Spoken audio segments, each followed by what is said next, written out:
For a lot of guys, they're looking at it like the juice just isn't worth the squeeze. I have to work 10 times harder to get a girl that's more ran through, that isn't going to respect me, doesn't respect masculinity in general. I think what I see a lot now is like men just like totally giving up, taking their ball, going home and saying like, I don't want to have values or principles anymore because like women suck. The problem is that like with feminism and other things is like women want the privileges and the benefits of chivalry and like the security of marriage and the sanctity of that, but they don't want to hold up their end of the bargain. Versus like for men, right? Like we have to do what we're supposed to do, and if we don't, we deal with consequences for it.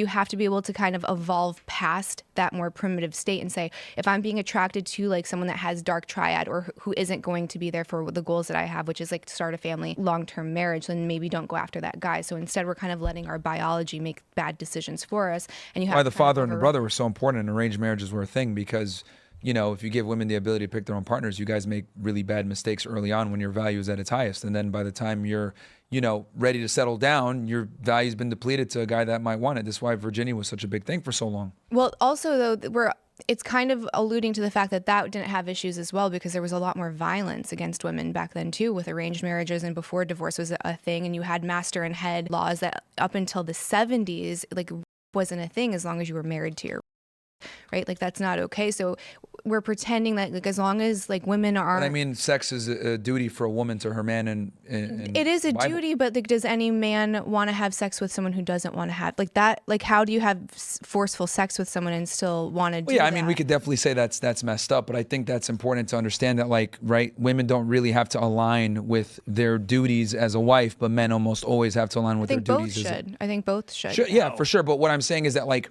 okay, so the problem is that like with feminism and other things is like women want the privileges and the benefits of chivalry and like the security of marriage and the sanctity of that, but they don't want to hold up their end of the bargain. Versus like for men, right? Like we have to do what we're supposed to do, and if we don't, we deal with consequences for it. You know, women initiate most breakups, they initiate most divorces, etc. So you know, if I'd say, you know what, I don't feel like paying the bills anymore, like you would look at me like I'm crazy. But like when women say, well, I don't want to fuck my husband anymore, it's completely socially acceptable. Right. So, and this is a big reason actually why I tell guys like marriage nowadays with the marriage courts involved and getting married through the state isn't in your best interest, because you don't have leverage anymore. And when you don't have leverage over women, they behave very poorly, if I'm going to be honest. What's the motivation in marriage? For men or women? For a man. Honestly, dude, I mean, in today's day and age, you really don't get any real benefit besides the title. You can get everything through a regular relationship. Now, again, I think you can marry religiously, and I think that's great because having children out of wedlock's L.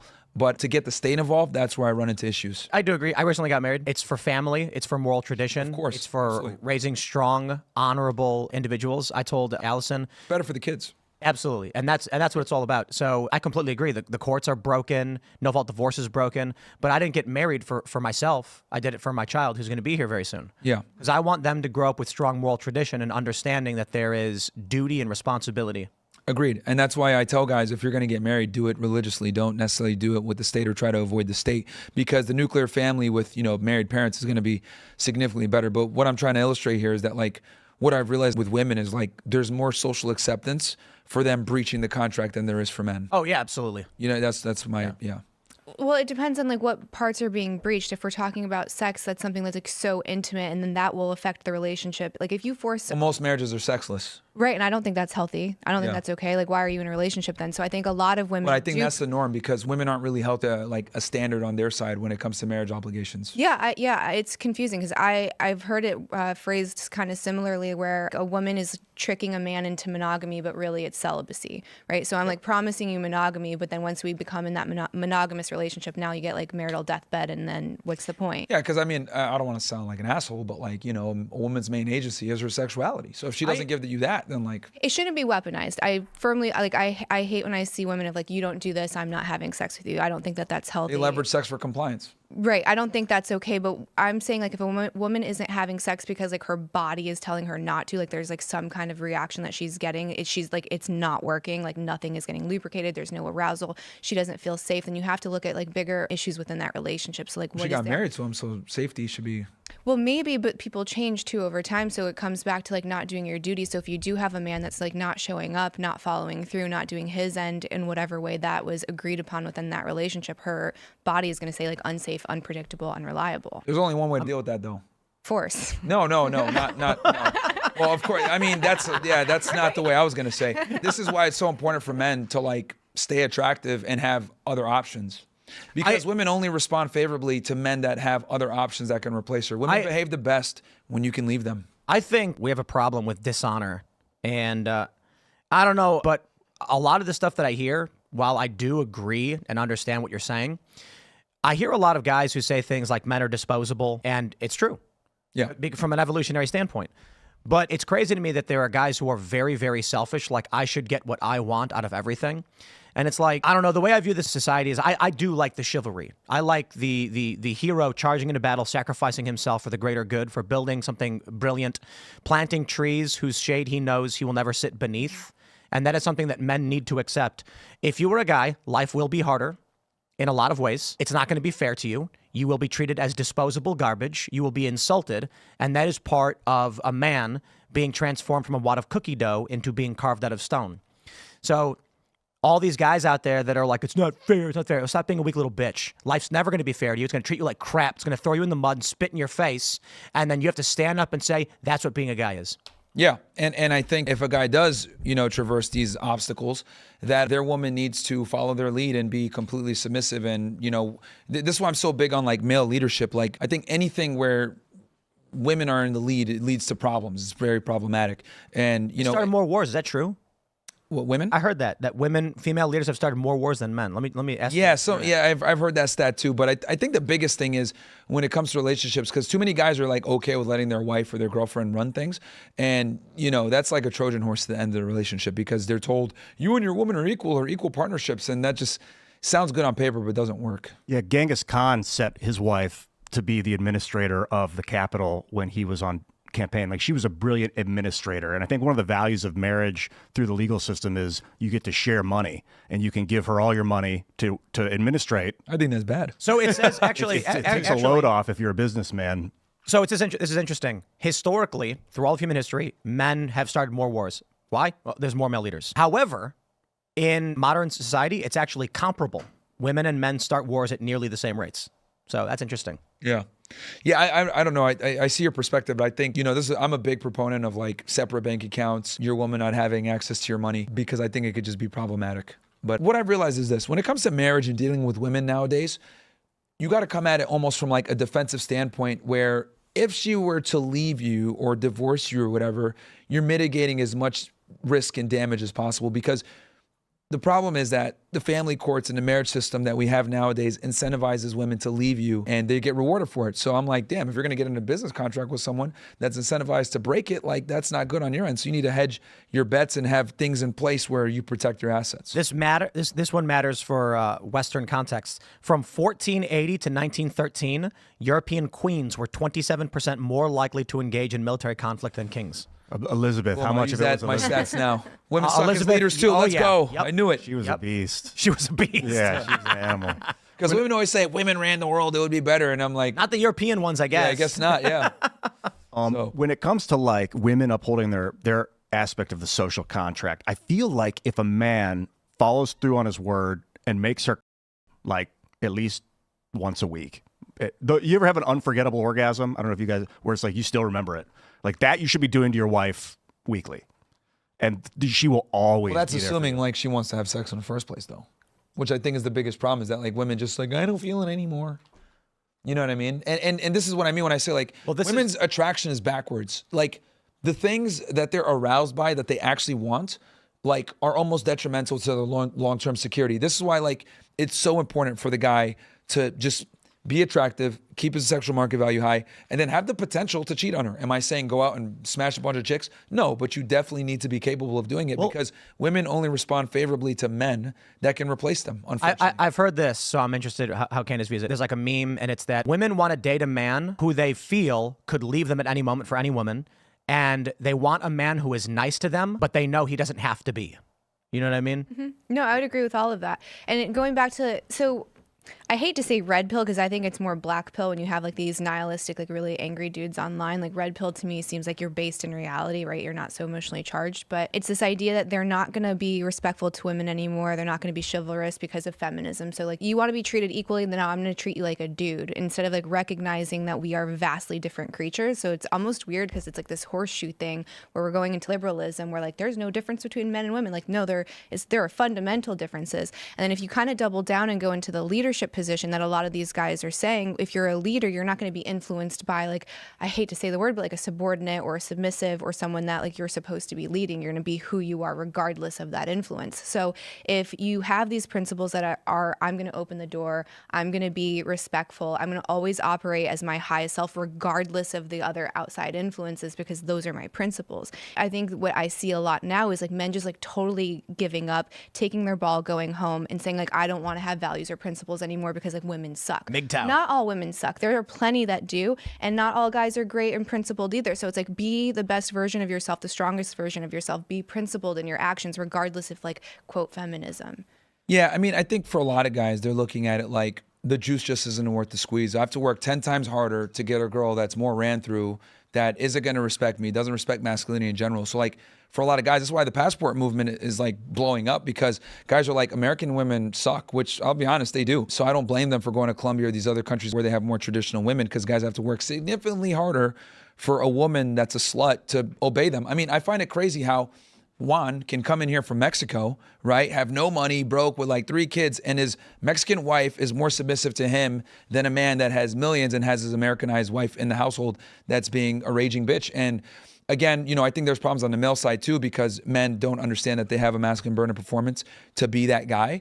But if you are that guy and you have your stuff together, simply put, most women don't qualify for marriage. Well, do you think that most men are showing up that way, or do you think it's probably equal, that in like both sexes you have underperformance on both ends? Yeah, no, absolutely. I mean, both the genders have their faults. For men, it's underperforming, and it's for women, they're just hoes. So if a guy does perform and get to that point, it doesn't make sense for him to wife any of these girls up, because most women want to get married, but they don't want to necessarily be wives. So it's tough. It sucks on both ends. But I do think long term, this is only going to hurt women, because we know women are social creatures. They get far more fulfillment from being around the people they love, versus for men, we're defined by our status. And we can always, you know, find a woman later on in life. For women, they have a finite amount of time to get the guy and consolidate. So I think this hurts women more. No, You can be like Chelsea Handler, where she made a video bragging about how she wakes up, what she does drugs, and then masturbates. yeah. Yeah, cope. Like Wow, insane that's levels terrifying, of cope. Yeah. man.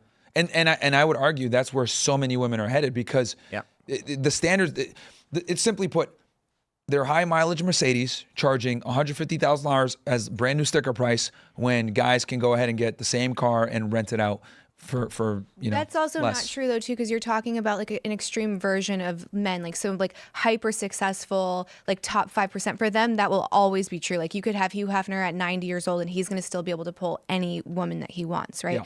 That's true for like such a small amount of men. Sure. For the majority of men, like we look at the obesity numbers in the States, it's like 70 or 80% of people are clinically obese. Those guys are not going to be pulling a college age girl or a 20 something that's like a smoke show, right? So there's unless he is a high performer or has status. So I'm saying for a majority of men, though, they don't have that. So we look at like these hyper successful men and we say like, that's the model, they'll be fine, because like you can still have women because they of the biological clock. That's not true for most men. It's just not. There's a Well, if they do the work, it is true. But I think the biggest point here is that a majority of women are looking for that guy. So there's I agree. There's a great documentary that I reference quite a bit, The Science of Sex, where they brought a bunch of men into a room and a bunch of women into a room, showed them pictures and had them rate them on a scale of 1 to 10. I think it was like 100 men and 100 women, rated images of men and women on a scale of 1 to 10. Your obvious guy, he's tall, dark and handsome, flannel shirt, strong looking, got rated a 9. Mm-hmm. Then there was this guy who was like short, chubby, thinning hair, and pasty skin, and he got rated a 4. They went onto the streets and they showed random people the image of the guy, and they said, how would you rate the guy? Sure enough, he got an 8, 9, or a 10. They showed the chubby little guy, and they said, sure enough, he got rated like a 3, 4, or a 5. Then they added a bio to the... Boom. Yeah. And the tall, dark, handsome guy was a theater manager who made $30,000 a year. And the chubby, short guy was a software developer who made $600,000 a year. And guess what happened? They both became 7s. Yep. and that's with men, right? Like we're able to, you know, increase our sexual market value from our success. But the thing is Ice that, up, you know what I mean? Yeah, like Some with gold us, chains. like our value is determined by like, you know, meritocracy, which a lot of times takes time, versus for women, their value is given up front. So with what you were saying, as far as, you know, only a small percentage of the men have what the women want. Yeah, and that puts women in a bad situation, because a majority of women are looking for the same guy. And here's the other scary part. We do this thing on our show called the delusion calculator, right? And it, you know, accounts for men from the U.S. Census Bureau, National Health Survey, CDC, et cetera. It's the most accurate assessment of men in the United States. And when we ask them, okay, how much do you want your guy to make? They always say 6 figures. How tall do you want to be? 6 foot tall. What race? White or black, right? How many abs? Like education level, etc. And it's incredible, dude. Even regular girls, when they say this is what I want, the guy always falls into one percentile. So what it comes down to is like, there's more beautiful women than attractive men. So who has the leverage? The higher status men do. And that puts women in a bad predicament because now they can't find their guy. My response to all of this is, yup, too bad, have a nice day. I'm not saying don't learn. I'm not saying don't improve yourself. I'm saying that like human society is built upon men being better than other men. Yeah. And so guys need to recognize one simple thing. Every day you wake up, you need to look around you and figure out how you can be better than you were yesterday. That's the most important thing. But here's the thing. I think for men, they're keenly aware of that, whether consciously or subconsciously, because as a man, right, if you're a loser, reality reminds you you're a loser. Women don't respect you. No one wants to be around you. People make fun of you, etc. Like you are constantly reminded you're mediocre as a man, right? Bullying is a rite of passage.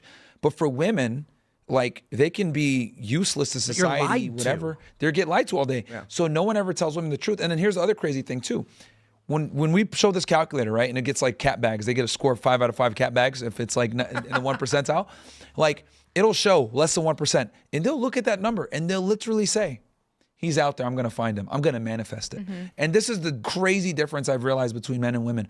Like, they will not change their views or their standards. They're like, he's out there for me. I'm like, why? Oh, I'm going to just manifest it because I'm a Capricorn. And I'm like, holy crap. Like, this is where we are. The attraction between men and women is a fascinating graph because for men, it's a bell curve. For women, it's a parabolic curve.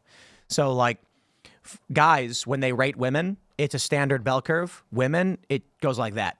So 80% of men are unattractive to women based on the research. And for men, it's a standard deviation. It's a standard average. Well, this goes back to women don't know what they're talking about, right? So this is probably something that you're going to agree with. So if these women are self-reporting, these are the things that I'm attracted to, and this is what I'm looking for in a partner. Most of the time, these women have no idea that like it's actually like so off the mark. And I think that we've kind of like digitized and like gamified dating and just partnership in general. So if all you're doing is scrolling, there's a huge element of attraction that we're missing out on, right? So all you see is like this one shitty picture and whether or not you think that person's going to like be a good match for you instead of exchanging like energy and pheromones that we know are like, there's like this weird X factor that comes to like, I have no idea why I'm attracted to this person, but I am. They've done like that t-shirt test, right? Like, I don't know if you guys are familiar with the t-shirt test, right? They responded favorably to a guy that had a certain odor. Right, yeah. Oh, and they were so they had dudes run at a treadmill and then they put their shirts in a jar and then had women smell them without knowing what it was.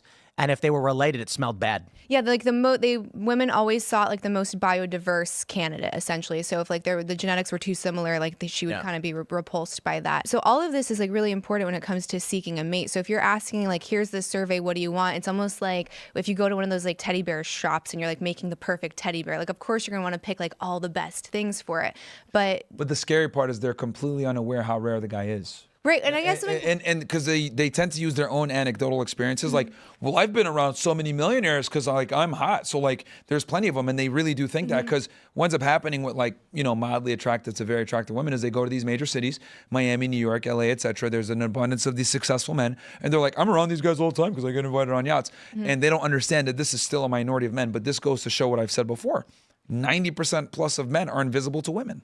Well, so again, like I think a lot of women are saying that they want these things, but when they actually step out into the real world, they're probably finding guys that are missing most of the things that they said that they wanted, like, and they are actually genuinely attracted to them. So again, I think like this is the one like part where I'll agree, like women don't know what they want and they're saying something totally different. And then when it actually comes to coupling up, they're going to find someone that they're genuinely attracted to, so that he's not going to have to like make those 1% marks for them to like be a pair. Yeah, but okay, let's say he doesn't have the money, but he's extremely good looking. Like he's got to. The point is that he has to have something, right, to be able to get her. If you're deficient, okay, let's say you're a brokey, you don't got money, but you're extremely handsome and tall.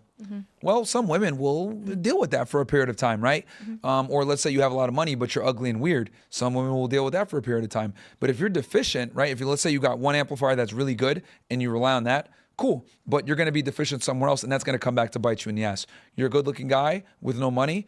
It's going to be tough for you to keep a girl long-term. You're going to lose your chick to some simp. Let's say you're a guy that has a lot of money, but you're ugly. You're probably not going to get laid, and she might cheat on you. So, like, it's very important for guys, like, if you want to get the best of your woman, you got to have everything. which is very difficult to find. Sometimes a dude will make a girl laugh and he'll be okay looking and like, but he's got potential. She sees the humor in him. Is like, you could be something. And so she'll go with them and she'll support him, especially for young people. You're dating for potential a lot of times. Yeah. It depends. I mean, it's always, what I've realized is like, the hotter the girl, the more selective she is, and the more, you know, she for some odd reason, these hot girls all date the same small percentage of guys. Like, it depends on the girl. But like, I think the main takeaway here is that there just simply aren't enough mates for the women based on their standards.